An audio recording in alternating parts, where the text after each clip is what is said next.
phenomenal program. We have great students. So if you will be our mouthpiece and help us get that message off.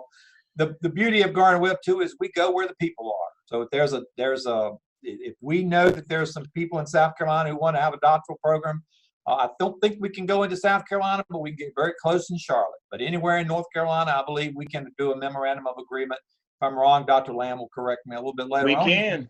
He's been doing this a lot longer than I. But we are glad you're back for week 6. We have a lot to cover tonight. I can begin by telling you that I have enjoyed reading the evidences that you've turned in and the homework that you're turning in. I see a lot of hard work going into it. I see a lot of some really superior PLC work going on. So I've been extremely pleased. I would only add the one thing is to keep in mind that timeline that we've developed. It's really, it may seem like it's ambitious and we've got a couple of maybe some little bit of wiggle room later on, but the time is going to sneak up on you before you know it.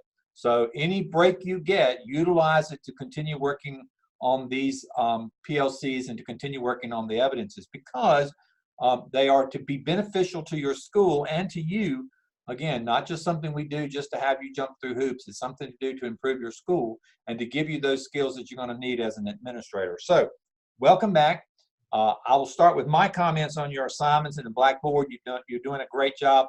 I just want to remind you that if you do get something back from me and you don't get that perfect 100, there will always be a comment or two down there about how to get to that perfect 100. All you have to do is resubmit. I'll regrade it, and then we can go from there. So anytime you get something less than 100, the expectation is that you're going to resubmit it to get to that 100. And I'll be pretty clear, as I know Dr. Stedman and Dr. Revis and others will be as well, about how to get there. Our intent is to get you there and to get you to thinking about how you got there. So that's kind of our intent. So good work. Keep it up. Keep it coming. Keep working hard on that and keep sending us the quality work and doing the quality work in your school. You are making a name for yourself. You're making a reputation for yourself. People will be watching you. This is probably the best on-the-job practice for that administrative experience that you're going to get. So welcome. And at that, I'll turn it over to Dr. Stedman.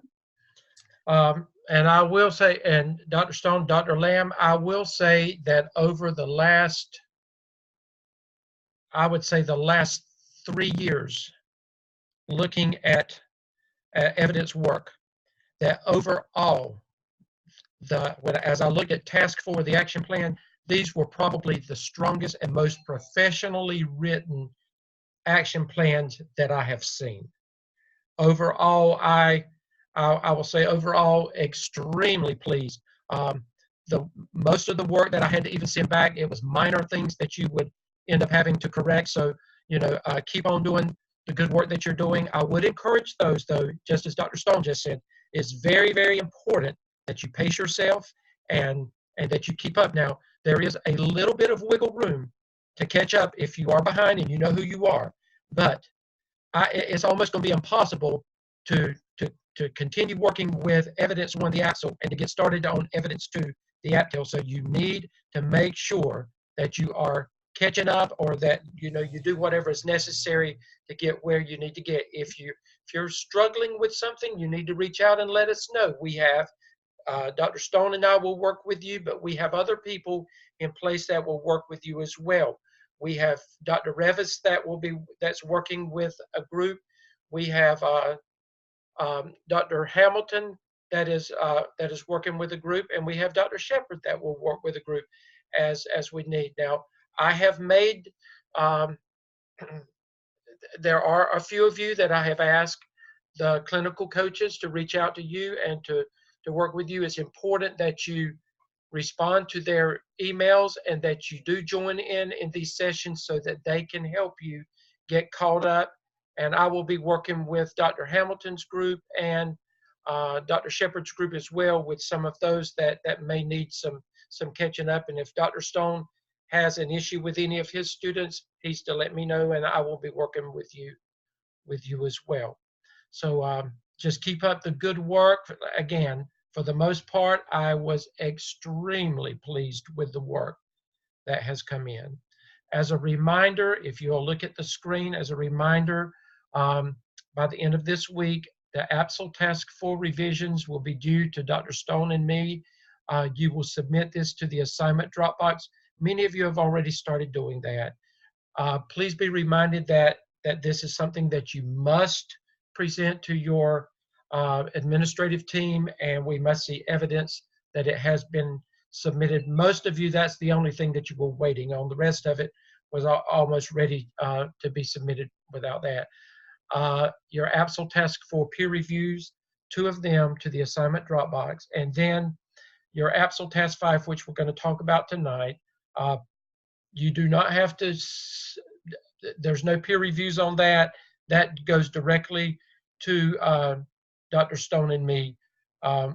You can put it in the discussion board for us to look at it if you would like, but it only goes to Dr. Stone and me, and then we will tell you to go ahead and put it into the assignment Dropbox. And I'm going to talk further about that this evening. Dr. Stone, anything else about the assignments?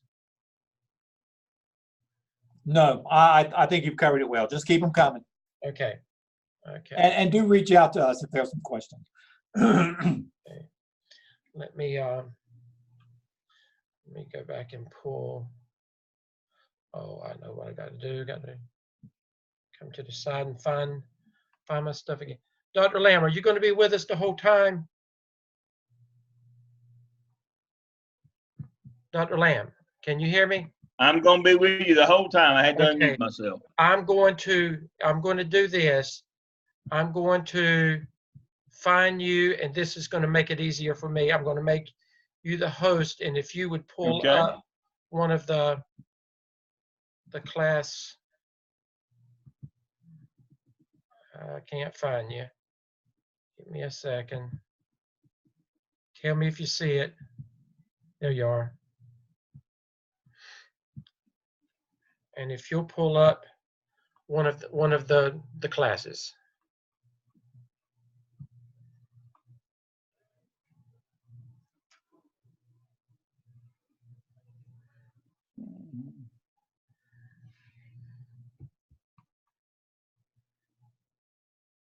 Okay. There you go. Okay, if you would go down to the left and go to your APSL APSL template and materials. Okay, let's look at the template first of all, at the very top.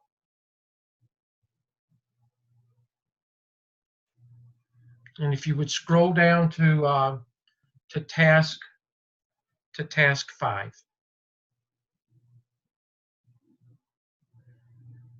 I'm not going to spend but just a second on this, and then we're going to go to something else. Okay, again, if you look at task 5, it simply tells you that the candidates you're going to do a reflection on the APSL experience by critically assessing personal development by fusing your course content with your clinical experience. When you're looking at the narrative work for the competencies that you're addressing for the APSL, it's a combination of more than one thing. Your clinical experience can be included in that. You know, what your hands-on experience, you know, what your principal has allowed you to work with and do, plus your actual work with the development of the APSL. So any of those, a combination or either or of those experiences you can use in completing the work for task 5. Again, you are looking at the 21 North Carolina standards for school executive competencies, but for this task, you are only going to be addressing 12 of them, and I'm going to show you where they are in just a minute. Dr. Lamb has included here what you see. Now, these are examples only, and again, it goes back to the template. The example that we give, this is minimal. We just giving you something to show you this is what you do. This is minimal. We don't want to look and read and see where you have, you know, you don't go back and you don't copy this. This is just showing you something. And you'll see there's 2 technologies there. That's by design. That's just to show you that there are multiple ways of addressing technology. That doesn't mean that you you put technology in twice when you're showing us. That's just 2 examples there. And again, the work on here is even single space. Your work, all your work is double spaced in the narrative work that you send back to us. These are just examples. You look at these and they give you an idea, oh, this is what they're talking about. And from that, you think and reflect on what you have done yourself, and then you would do the narrative work based on your personal experiences and what you have done. Before I move away from that, Dr. Lamb, is there anything you want to say about these? Please remember that we only want to see technology one time. I have 2 here. Don't send us an email. You had 2 technologies in here. We know that there's 2 to show the difference in how you can use technology. One is you can use technology as just to show something else, or you can teach technology. We get the most questions about the technology competency from students. And what we're trying to show you here is you can use technology as your vehicle to do something else, or technology itself can be the point. Either way is fine. There is no right or wrong way to do technology unless you do it twice. We want 12 different competencies. 8 of them are required, 4 of them are your choice. But you can't pick any of them twice, because you got to do these 12 with the APSEL. When we get to the APTEL, the second half of the semester, you're going to do the other 9 then. And so Dr. Stedman now is going to tell you which 12 you have to do. Okay, if you'll go out of this and go back to the APSEL template and materials.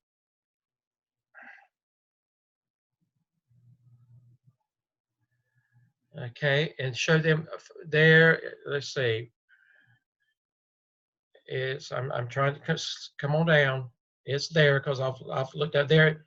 There they are. The APSEL, the 601 APSEL competency, APTEL competencies. Right here. Okay, there they are. Okay, now I want you to look. What you see in yellow, these are the 8 that are required for the APSEL, to complete the APSEL. And it lists, you've got communication, change management, delegation, dialogue, inquiry, judgment, systems thinking, technology, and visionary. These are required. We've given you a brief explanation of what that is. Now, what you are going to do for these 8, you're going to reflect back on your work with the APSEL and or your clinical experience, and you're going to narratively reflect and address communication. These are the 8 that are required. You have to put those in. Now, if you look down below that, this lists all 21 of them. In addition to those 8, you are going to pick 4 more out of the 21 that are not a part of this 8. And you're going to be addressing those 12 for the APSEL, 12 only for the APSEL. The reason that and Dr. Lamb is going to come on immediately after this, and then we're going to come back.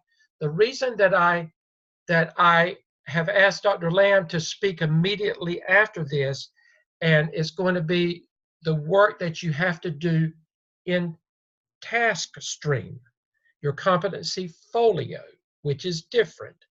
If you work smart, and I hope you will, when you get to communication, I'm going to use that for example, you're going to do your narrative reflective work on communication. While you're doing that, now remember, all you're going to turn in for the APSEL is narrative work. We don't want to see any artifacts there. But when you are doing that, why wouldn't you work smart and you think, okay, this is my artifact for communication. So while you're completing the APSEL, you should be working with completing your folio at the same time. Dr. Lamb, would you agree with that? Absolutely. So I'm going to ask you, if you would, in just a minute, to show them, again, when you do communication, your narrative work is for completing the APSEL. The folio is something entirely different, but you should be working on them to work smart at the same time. When you do your narrative work, you should have an artifact or artifacts that will address communication, and at the same time, you can go to your folio bank and you can store that material. Dr. Land, before we leave here, is there anything else this is a simple section right here. It's not hard. It's not rocket science. But while we're here, I thought that it would be an opportunity to let them know that they can get two things done at the same time if they'll work smart, and to go back and show them exactly where they have got to put the artifact for again, you're going to narratively write about communication, then you're going to create an artifact and you're going to put that in your folio. Dr. Lamb, would you like to show them in task stream again where they're going to go? All right. Please remember, we've given you documents to show you where you can find your artifacts from both doing the AppSell and AppTell, as well as your clinical hours. We've given you those documents. And so you will find those competency folio resources. So competency folio proofs from the 6 evidence articles, from the 6 evidences. And so from having done your AppSell, these are artifacts that you will generate. So for example, let's say we want to do a competency artifact. We write about what we did, and at the same time we go in and we write about how we did a communication. We did an email permission from our principal. We communicated with our team, and we did all these communication things. We write that up in task 5. We write that communication. We call that competency analysis. And then we go in and we put our artifact in that shows that we did that. As you can see, this is the list of artifacts that you will generate from doing the AppSell right here. Number 1 is the communication. If we look at the list here, they're always numbered the same. Number 1 is communication. That one's required, the AppSell. So I've got to have a communication artifact. Well, right here they are. Do I have a copy of can I screenshot my email permission? Can I screenshot my agenda? Or do I have a hard copy that I can upload as a PDF or a Word document? Minutes, all these things, and they satisfy a competency artifact for communication. And so I simply go to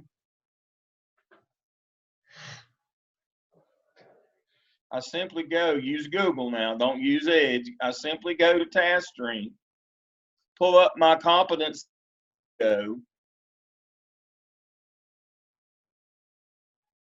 remember, don't leave TaskStream open. If it times you out, you can't get back in. Always make sure you close it when you come out and use the logout button. When you go into folios and web pages, we taught you how to create your own competency folio. And right here, communication, it says I've got to have one that comes from the AppSell. Right here, it tells you that. And it has to be a digital one, or it can be a digital one. Communication and collaboration with stakeholders. My agenda that I did for my PLC meeting, or my email, any of those artifacts that you created from doing the AppSell will satisfy not only the AppSell artifact requirement, but the digital learning as well. That's what we're talking about. Work smart, not hard. So we go back to this list that I just had up. Any of these actually will satisfy a digital learning competency and an AppSell competency, all in one. Just got to put one in there. One of these things that I'm showing you on the screen, we simply upload it. Here, we hit the attachment button and upload it, just like we do anything else. See, I've already uploaded one, and there it is, and we submit it. Save and return and submit. We're golden.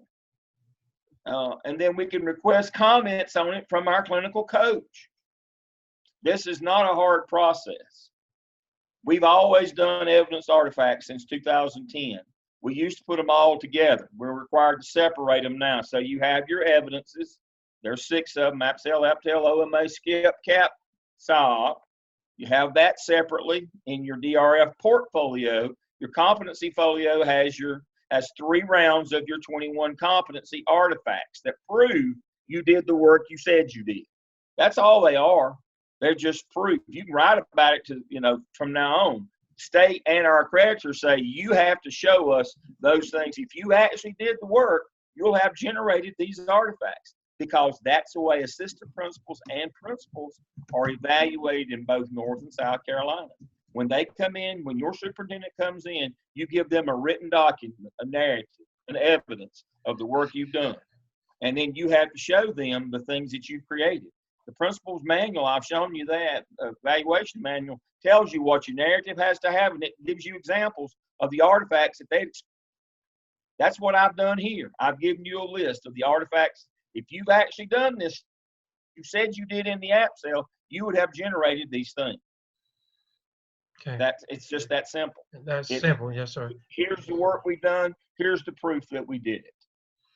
Dr. If you've Lamb, done the work, you will have generated these things. The perfect student example that we've got, would you take us back to that? I want to point out something. One from Manera, I will be glad to. Yes. All right. And point out so something we'll there while we're there. We'll go to Manera's and remind you of what a perfect one looks like. And that is about as perfect as you can find.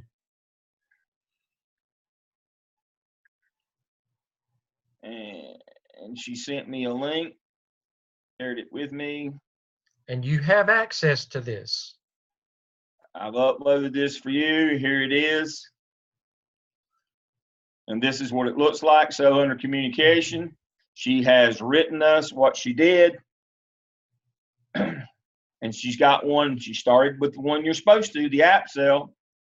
And there is the document right there. This is the actual artifact. This is just a written explanation of it.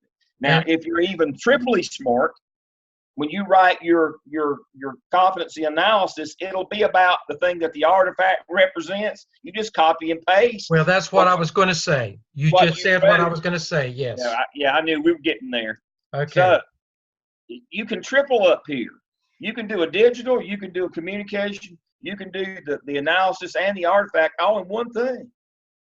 So what you're writing for the APSEL, for task 5 for the APSEL, what you're writing actually could be the narrative work that you see right here with the artifact attached to it in your folio. Exactly right. Now, it doesn't have to be. It doesn't have to be, but if you're smart, it could be. Yes. You triple up. You kill 3 birds with one stone. Exactly. Is somebody answering these questions? Yes. She says, where can we access this example? It's in your Blackboard shell. Yeah. It's under the APSEL template and materials. Yep. We have this example for you.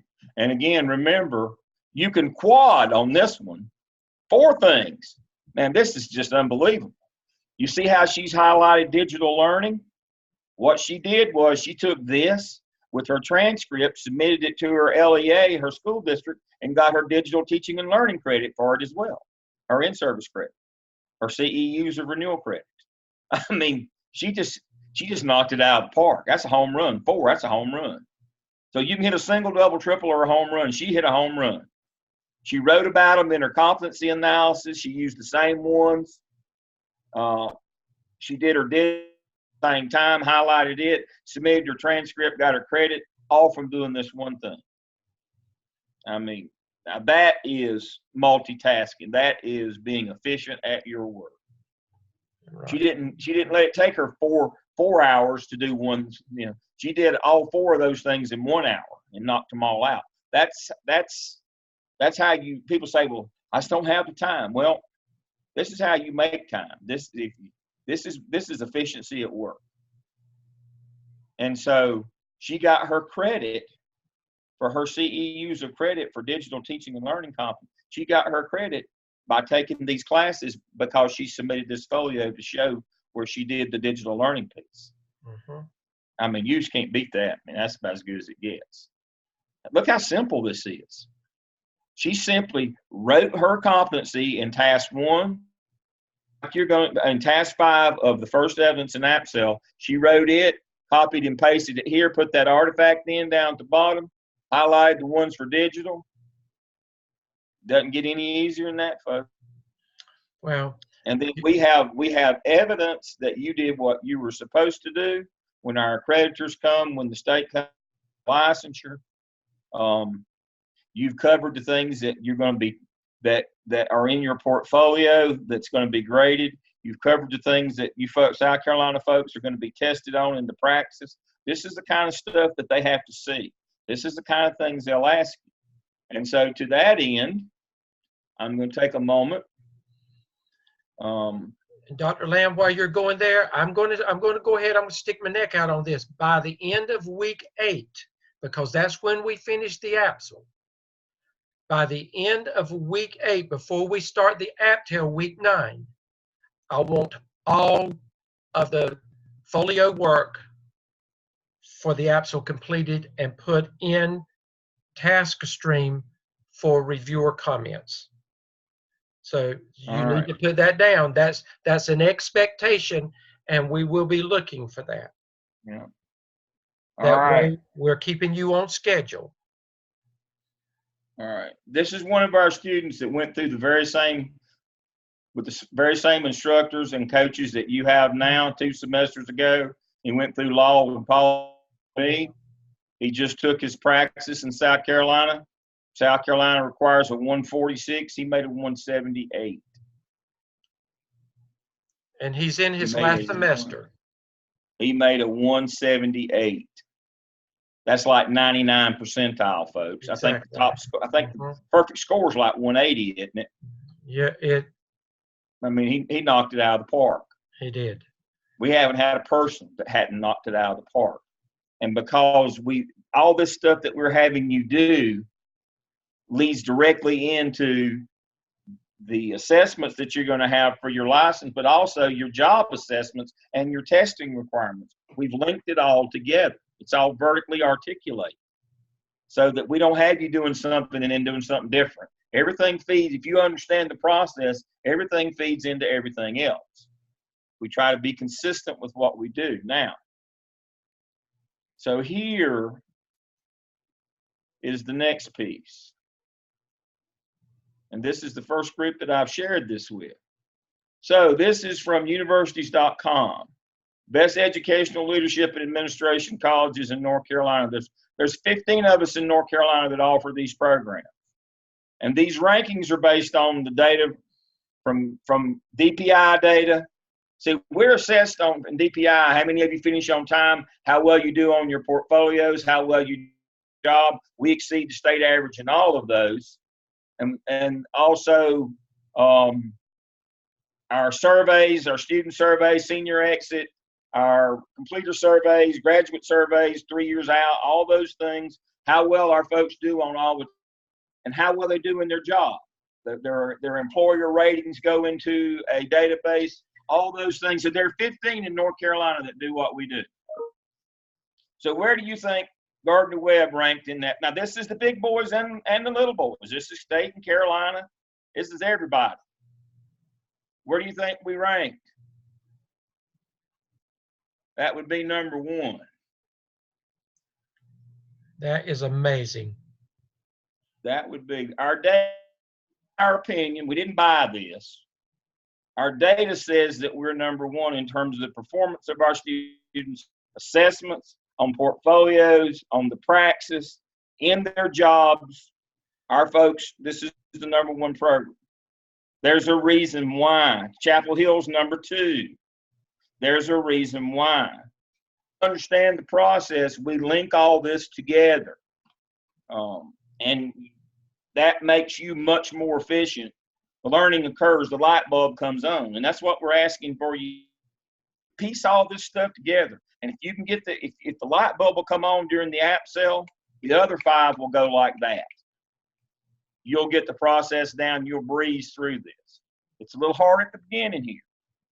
And that's why these folks come on with you every week. It's a little hard at the beginning, but once you catch on, it's really, really easy. So we're very excited about this. We have, if you'll notice, we have far and away the most graduates. Not only are we number 1, we also produce the most, which is nearly impossible to do. But if you in the system, you get it. What we're doing here, or what these folks are doing. I don't have anything else better to do on Tuesday night, so I just show up. But my doctoral group will convene again in 2 weeks, and so but there's a rhyme and reason to this, folks. It works. Spend a little time with it, figure it out, share it with your colleagues. That's kind of my sermon is if you'll spend a little time with it now, it'll become second nature to you and you'll get it. Dr. Lamb, can I add too? This is a great recruitment tool for as you're talking to your friends and colleagues about our programs here at Gardner Webb. And before you left that, one of the unique things it says, did you notice, Dr. Lamb, in a faraway town? Yeah. They've been to Gardner Webb. Yeah. It is. It is a faraway town. But it's a nice place to visit. It's a beautiful campus. It is a beautiful faraway town. It is. Yeah, we can't rely on being in Chapel Hill or Raleigh for students. We just have to be good. You can't find Gardner Webb unless you're looking for it. No, you can't. You don't pass it going anywhere else in the world. So this speaks volumes too, Dr. Lamb, Dr. Stone, Dr. Evans. This speaks volumes. When you complete your degree, then or your add-on licensure, it's going to mean something. It means something. People take note. Wow, you came from Gardner Webb, because the people that need to know this information, they know what Dr. Lamb has shared with you. So they know it means a lot. Mm-hmm. So you know what you've got to do with task 5. You know what you need to do with your competency folio. With your competency, just keep extending it. Yeah. Write your analysis, find your artifact, upload it, copy your analysis, extend it all the way through, highlight it if it's digital, extend it all the way through that way. And then when you get to the end of the semester, when you do your competency analysis and task stream, all you got to do is hit the button and say, I did it. Exactly. And you're going to be so thankful that we pushed you early on to go ahead and do this. You're going to say, wow, I am so glad that they told us about that. And then you just click the buttons, the radio dots, and say, yep, I've met that. And it's very easy. And that goes straight to the state. That's an electronic one that goes to the state.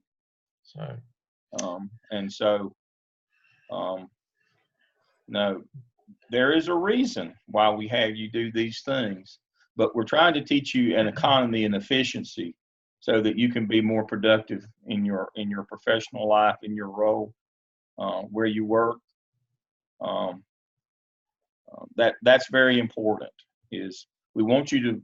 The reason why you're more efficient and effective is you can carve some personal time for yourself once you're in the job, and you can stay married. I've been married for 35, and that to the same woman. That's not multiples. You only count from the last one. But you can carve some time for yourself, some mental health and physical health time, and you can carve some family time as well if you learn to work smarter, and you can double and triple up on different things. You can also make the mistake of doing more. If that's what you want to do is do more, you can do that as well. In the long run, I think that might be a mistake. But if that's what you want to do, if you say, "Well, I can get a lot more done," well, that's fine. Or you can get your work done and have some family time. But in each, the whole point is being as effective and efficient as you can get. And if you learn this process, it will allow you to do that. Dr. Lamb, before we move on, Keith Flynn asked, can you speak to what else goes to NCDPI for our licensure requirements?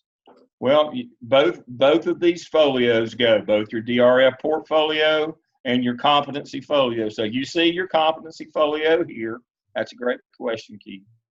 And then your DRF portfolio, and I'll do that one as well, and I'll show it to you from your view. I'll switch to a student view here. So y'all are add-on licensure. So this portfolio that has all these things in it, now when it goes, it looks like this. Let me show you what our view looks like. This is when they get it, this is what it looks like when DPI gets your DRF portfolio. Let me switch over here to this one. All right, and so I'm gonna do one. The folks that just finished this summer. This is what theirs look like.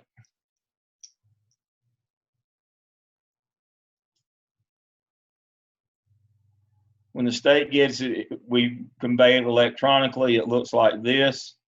And what it has in it is it has your app cell, and they just simply click on View Edit, and it tells who graded it. Look at that. Dr. Revis graded that one. I told you she was a state grader. And they're able to pull it up. They pull up the document and they read it. They check 30% of these. So they can check any of the 6 evidences. There they are, the app cell and the APTEL, the competency analysis that you'll do at the end of this semester, and then the dispositions that you can do at any time. And competency analysis is, did you do your 21? And all you got to do is check them off that you've done them. Now, we'll check your folio to make sure you did them, but they've got to be there. You'll do your competency analysis, and then you'll do your School of Ed dispositions. Next semester, since you're add-on, you'll do the OMA and skip with me, and then you'll do your dispositions again. And that's your personal self-assessment of your soft skills. And then in your last semester, plus they'll do 21 competencies again too. Yeah, you'll write them in all of these. Right, You right. continue. It's the same process every semester. You write 21 competencies and in analysis in your paper. You do that you'll do them 21 each time because you got 2 evidences every semester. And then in your 5th semester, and Dr. Stone is the chair of this group, the 605 group, you'll do the with him, your School of Ed dispositions, and one final competency analysis that you've done them all. And that's what goes to the state for your license. Then you move your competency folio over here. We send them both, but we send them together. Once it's complete, we will show you how to upload it. We're not going to show you how to upload it now. We'll do it. You can't.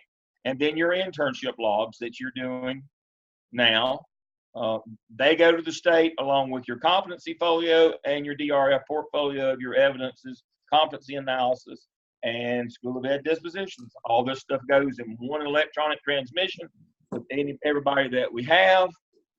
So you got to complete your folio separately, and then we'll show you how to upload it over here. Once it's been created, completed, and graded, it comes over here for a final grade. Internship log, don't put single ones over here. When you put them in your competency folio until the last semester, then you upload all 3 of them here. Your coach gives you a final grade on them. So your internship log, your folio, competency analysis, dispositions, your 6 evidences, all that's what goes to the state, along with your transcript. 2 weeks after you graduate, your transcript will be available. It's done electronically. Seth takes care of that. You pay $55. North Carolina sends you a license. You take that, you go to South Carolina, you take the praxis, and you get your license in both North and South Carolina. Okay. And that's the way that works. So that's what goes to the state. Now, again, they check 30% of them. Now, I don't stand there and watch them. I don't know whether they pick random parts out of all of them and just, or they just take 30% of them and look all the way through them all? I don't know that. But now, separate from that, this competency folio is also sent to the accreditation group, CAPE. DPI and CAPE work together. And once it gets there, the reason why we have you do it as a separate folio, they simply send this to CAPE. CAPE looks at your folio. Accreditors are all about proof. You can tell them anything in the world and they'll believe it if you show them the proof. They don't believe anything until you show them the proof. They want to see the proof of the work that you did in your clinical. That's the CAPE is most interested in standard 2, which is clinical. Did you actually do one? And that confidence proves that you did a clinical experience. That's why we have to do it separately. So DPI sends it to CAPE. What's his name that came? Dr. Stone? Teresa Coogan? Yeah, Coogan. Yeah. She's the DPI person that works with CAPE. She was on our campus last spring when we went through the CAPE process. The blonde-headed lady. Yep, that was her. I met her. I remember. Yeah. Yep, she was from DPI. Yeah.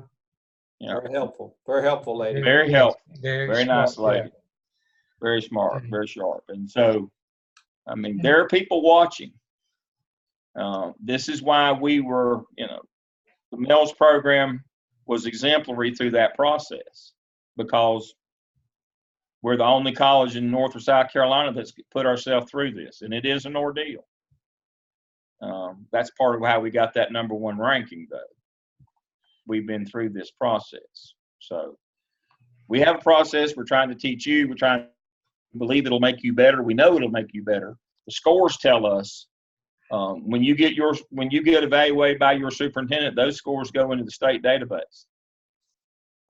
And they're separated out by provider who gave you your degree and got you your certification. And we're held accountable for how well you do. And we're ranked on that basis as well. And so we not only do we want you to do well because it's the right thing to do to take your money, we should provide you. But now you understand, I won't speak for Dr. Revis, but Dr. Stone, Dr. Stedman, and I all need for you to pay our Social Security when we decide to retire. We're all gentlemen of a certain age. And you understand how Social Security works. I paid mine for my father.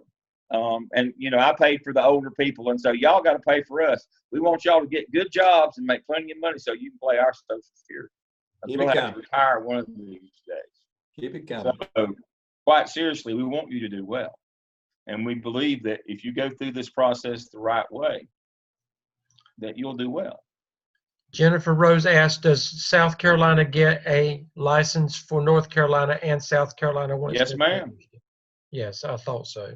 Yes, ma'am. You get dual licensure. That's why this program is so well worth it to South Carolina people. You get both. You can get both. Okay. North Carolina people can go to South Carolina, present their teaching credentials, take the praxis, and get one for there as well if they want one. Okay. Dr. We're Lamb? the only program that offers that option, but you can work in either state. Okay. Gives you a lot of flexibility if you're in a border county. It is. It does. As we're moving on, before we turn it over to Dr. Stone for his topic, just want to remind you, next week, we're going to tell you how to put all of this together into a final document to be submitted, and we'll tell you how to submit it. We'll go through the process. We'll show you in Blackboard where you go and what you do.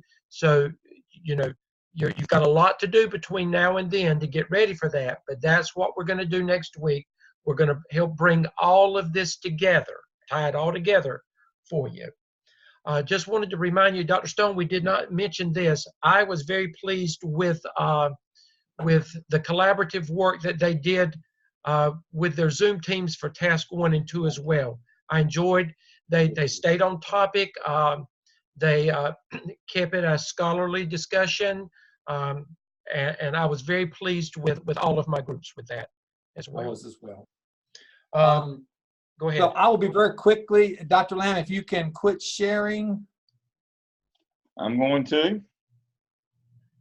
All right. So I am going to very quickly walk you through. If you have read the chapters for chapter assignment, I want to quickly just talk to you about politics and in public education. So I really found this quote from Sarah Palin. You may remember Sarah Palin years and years ago. You betcha. So do they intersect politics with the education in the United States? Absolutely, unequivocally, yes, they do. This will be available to you after. I'm not going to spend a lot of time because we do want to break at 8 o'clock for the town hall with the dean. But real quick little short lesson. I'm going to skip over this, but the United States has always had a system of a public free education for children, or has come late to that. But there is an understanding that that is a part of the public education. 150 years ago, that wasn't the case. So this slide will take you, and I'm not going to spend a lot of time on it. Public education was originally basically for certain people, certain male, white, females came late to that. But this is just a real quick little slides through the 21st century. The 1950s, big thing that happened in public education there was the Brown versus the Board of Education. In the 1960s, the Great Society, the ESEA was instituted, which works with now Title I. And then, of course, the 70s, you had the Title IX. So throughout this, if you look at these first couple of slides a little bit later on when you have time, you will see that the answers to questions, do politics and public education intersect? Yes, as you read in your text readings this week, often a lot. Anything that has to do with public education or education, you can almost trace it back to a federal policy or a state policy.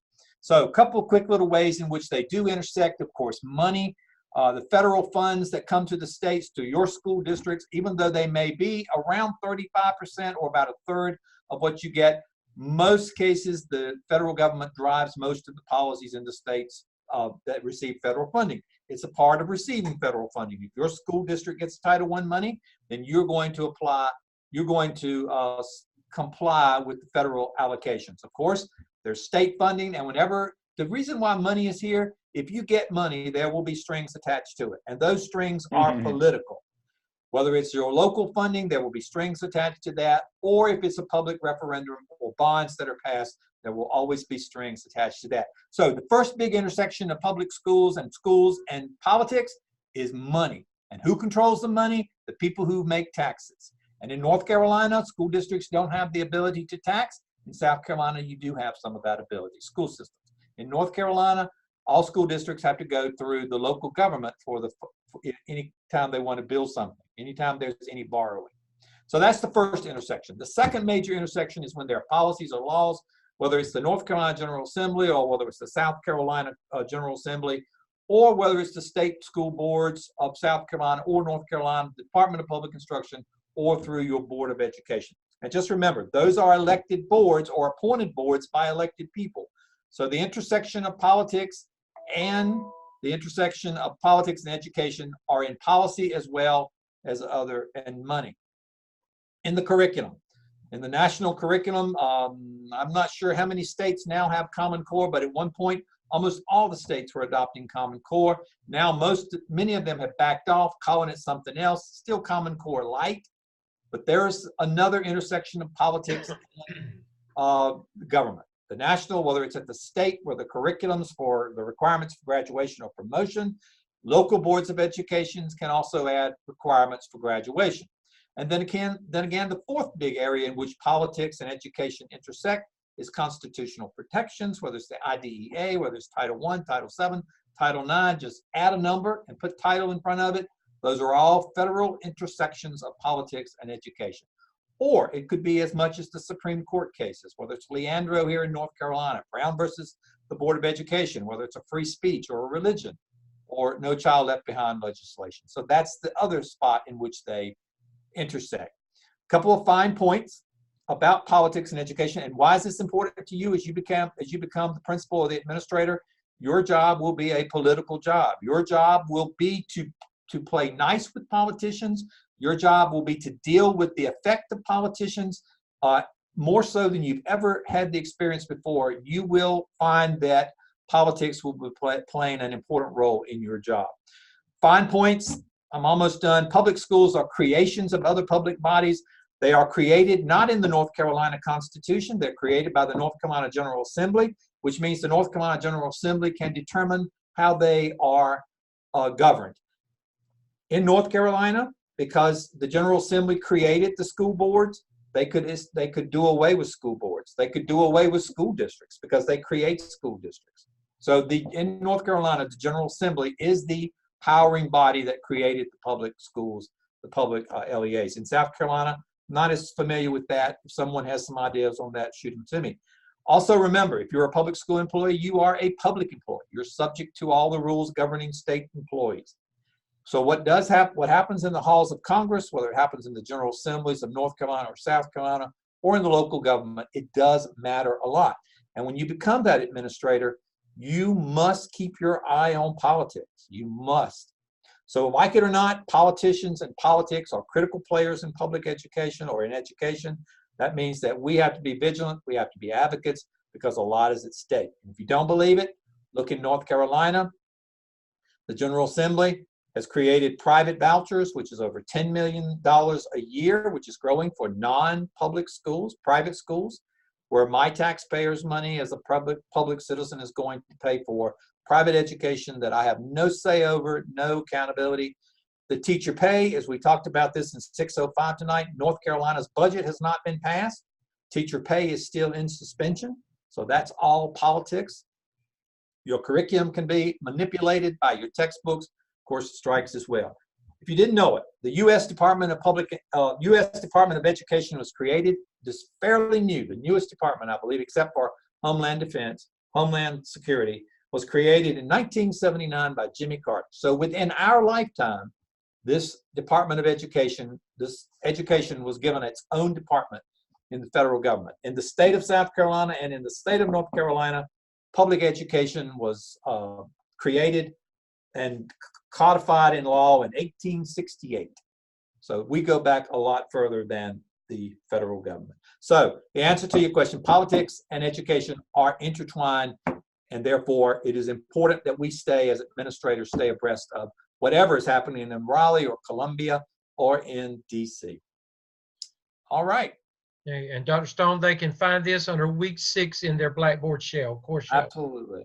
So, and I will stop sharing. Okay. And we're getting close to the time. Dr. Revis, are you with us? Yes, I am. Okay, Dr. Revis is going to again do our benediction and bring closure to our class. And Dr. Lamb, did you want to say anything before Dr. Revis comes on board? No, me and Lulu said bye. Okay, I see Lulu. Okay, go ahead, Dr. Revis. I just want to draw your attention in your week 6 syllabus. There is a great article there for your required reading.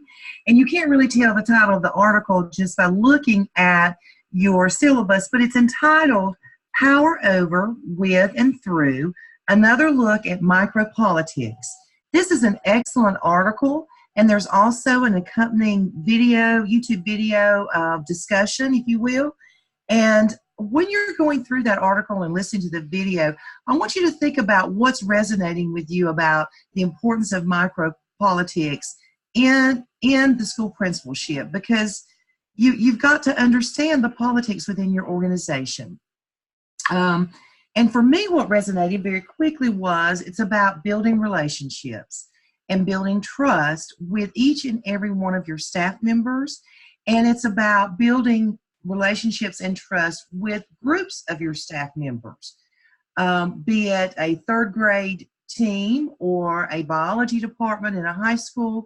It's understanding what makes those groups and individuals, what motivates them to do their best work, because that's really what you're after as far as a principal, is understanding what makes a person walk into that school and want to do their best work.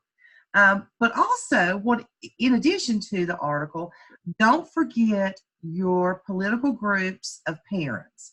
And whether you're in an elementary school, you have your PTO group. When you get to high school, you have many groups. And I can remember as a high school principal, new high school principal, I struggled with those parent groups and getting to know and understand the politics of a BAM Boosters Club or the politics of an athletic boosters club. And again, it's building relationships with those group leaders and sharing your school's vision and trying to mesh their vision with the school's vision and building trust with those individuals. So read that article, very good article, and understanding power and when it's appropriate to have power over, with, and through. Okay. Thank you, Dr. Revis. Dr. Lamb, thank you. Dr. Stone, thank you. And those of you that can, please join Dr. Bull at 8 o'clock. So we're going to go ahead and sign off so you can go ahead and sign into that as well. We'll see you next week.